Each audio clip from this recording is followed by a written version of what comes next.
Le entregamos todo lo que necesita saber para comenzar el día. Esto es Bloomberg Daybreak para los que escuchan en América Latina y el resto del mundo.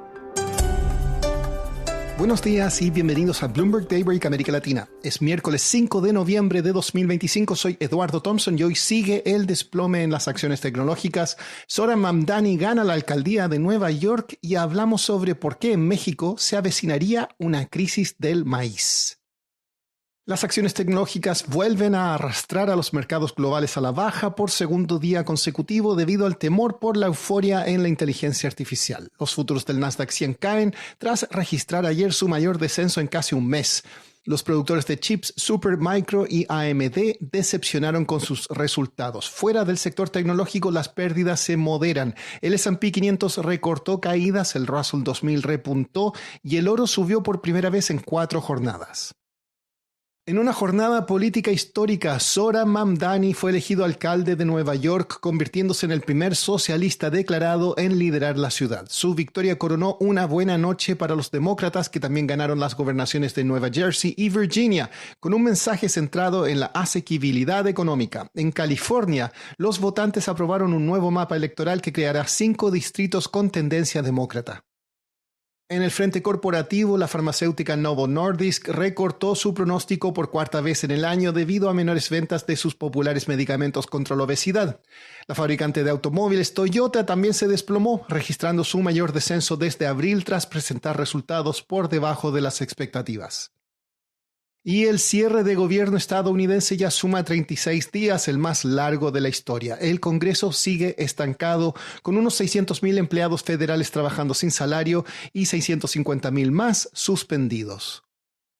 Por acá en América Latina, de cara a la cumbre climática COP30 en Belén, Brasil, casi 190 países confirmaron su participación. Sin embargo, el presidente de Brasil, Lula da Silva, tomará una pausa para asistir a una cumbre latinoamericana y europea en Colombia centrada en la crisis de Venezuela. Por su parte, Argentina aún no confirma si participará en la COP. El presidente Javier Milei, quien ya había retirado a su delegación de la COP29, mantiene su escepticismo sobre el cambio climático, aunque respalda inversiones en energía limpia. En México, la Cámara de Diputados aprobó en lo general la parte de gasto del presupuesto 2026 con un monto proyectado de 10,2 billones de pesos. Siguiendo en ese país, hoy concluye la oferta pública inicial de Aeroméxico. Sus ADR comenzarán a cotizar abiertamente en Nueva York a partir de mañana. Y desde el sector tecnológico, el responsable de Mercado Libre en Argentina pidió reglas más estrictas para las plataformas chinas de comercio electrónico. Advirtió que la competencia desigual pone en riesgo a las empresas y empleos locales. En México hay pocos alimentos más esenciales o reverenciados que el maíz. También llamado elote, es la base de tortillas, tamales o pozole. Pero por distintas fuerzas de mercado y algunas políticas heredadas del gobierno de Andrés Manuel López Obrador, el país podría enfrentar una crisis de abastecimiento. Juan Pablo Spineto es columnista de Bloomberg Opinion y escribió una nota al respecto. A continuación, nos explica más. Bueno, el maíz es un símbolo en México, no solo es un alimento que está en las tortillas, no solo los mexicanos son los mayores consumidores per cápita de maíz, sino que es un símbolo del país, ¿no? Desde la época prehispánica. Obviamente también ese símbolo es motivo de orgullo, los distintos tipos de maíz que tiene México, etcétera. Pero la realidad es que si hoy miramos el crecimiento del consumo, el estancamiento de la producción local, ciertas medidas de política que ha tomado México y la aridez del país y los problemas ambientales que está teniendo el país junto con el cambio climático, si extrapolamos todo eso hacia adelante, vamos a ver cada vez más problemas asociados al maíz. Esto parte de las protestas que tuvimos durante las últimas semanas en México, donde los productores de maíz cortaron muchas carreteras alrededor del país, hasta que finalmente, cuando estaban a punto de cortar las principales vías de tránsito de Ciudad de México, Hubo un acuerdo con el gobierno les prometió ayuda y soporte, pero esto es un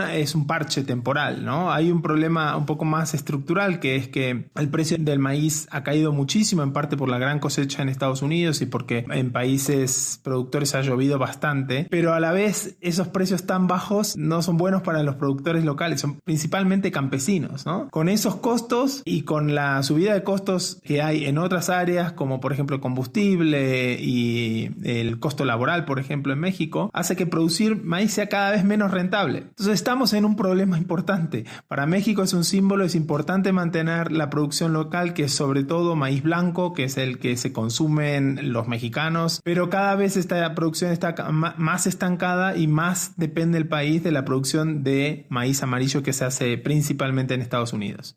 Juan Pablo, en tu columna hablas de los esfuerzos del gobierno para lograr la autosuficiencia, pero que podrían de hecho afectar la soberanía alimentaria del país. Explícanos más.